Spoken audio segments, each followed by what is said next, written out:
ఈరోజు పాత్రికేయుల సమావేశానికి వచ్చిన కాంగ్రెస్ పార్టీ నాయకులకి పాత్రికేయ మిత్రులకి నమస్కారం తెలియజేస్తూ, తెలంగాణ రాష్ట్రంలోని రేవంత్ రెడ్డి ఆధ్వర్యంలో, శ్రీధర్ బాబు గారి ఆధ్వర్యంలో కాంగ్రెస్ ప్రభుత్వం ఏర్పడింది. ఈ కాంగ్రెస్ ప్రభుత్వం ఏర్పడ్డ తర్వాత కళ్ళబొల్లి మాటలు ఇక్కడున్న టీఆర్ఎస్ నాయకులు కానీ రాష్ట్రం మొత్తం కూడా లేనిపోని అపోహలు సృష్టించి ప్రభుత్వాన్ని బదనాం పాల్చేసే విధంగా మాట్లాడుతున్నారు. ముఖ్యంగా బీఆర్ఎస్ నాయకులకి అసలు రాజకీయం చేయడానికి ఎలాంటి అవకాశం లేదు. ఏ విషయం మీద రాజకీయం చేయాలో కూడా అవగాహన లేదు. ప్రత్యేకించి మన మంతని ప్రాంతానికి వస్తే మన పుట్ట మధుకరు ఎట్లాంటి వాటి మీద రాజకీయాలు చేస్తున్నాడంటే, శ్రీధర్ బాబు దేశ విదేశాలు తిరుగుతూ ఎన్నో కంపెనీలు తీసుకొస్తూ ఈ ప్రాంతాన్ని అభివృద్ధి చేయాలని చెప్తున్నాడు. కానీ ఇక్కడున్న పుట్ట మధుకరు వీటిని అడ్డుకునే ప్రయత్నం చేస్తున్నాడు.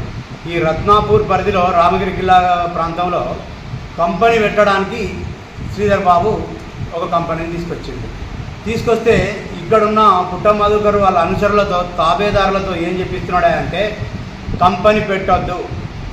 పుట్ట మధుకర్ సూటిగా ఒకటి అడుగుతున్నాను, నిన్ను కంపెనీ ఎందుకు పెట్టద్దు అంటున్నావు? దానికి సమాధానం చెప్పు.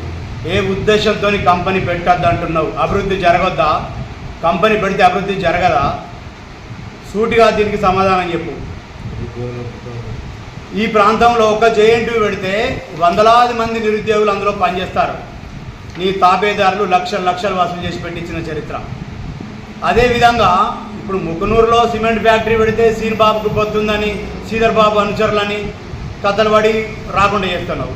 ఈ ప్రాంతంలో కంపెనీలు తీసుకొస్తే రాకుండా చేస్తున్నావు. ముందుగా దీనికి సమాధానం చెప్పు.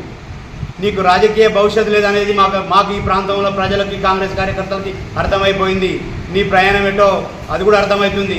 బీజేపీ వైపు చూస్తున్నావా? టీఆర్ఎస్ పని అయిపోయింది. నీ తాబేదారి ఇవ్వాలని నిన్ను ఒకటి పెట్టిండు. రేవంత్ రెడ్డి సర్కారు ఇప్పటికిప్పుడు ఎలక్షన్లు పెడితే తక్కువ సీట్లు వస్తాయని. నిన్ననే జరిగింది ఎమ్మెల్సీ ఎలక్షన్. కనీసం నీ పార్టీ అభ్యర్థిని పెట్టలే. దీనికి నీ తలెడ పెట్టుకుంటావు. కానీ నువ్వు మాత్రం నీ తాబేదారులతో రాజకీయం చేస్తున్నావు. ఇప్పుడు చూడు, బీజేపీలోకి పోదామంటే నీకు తోవలేదు. ఆ ప్రాంతంలో నారాయణ రెడ్డి ఉన్నాడు, ఈ ప్రాంతంలో సునీల్ రెడ్డి ఉన్నాడు. ఎందుకు పోతావు? నువ్వు ఇదే మా సార్ నచ్చి ప్రాధేయపడు, బతిమలాడు, తప్పైందని ఒప్పుకో, మళ్ళీ నిన్ను సేమ్ పార్టీలో తీసుకొని ఆదరిస్తాడు.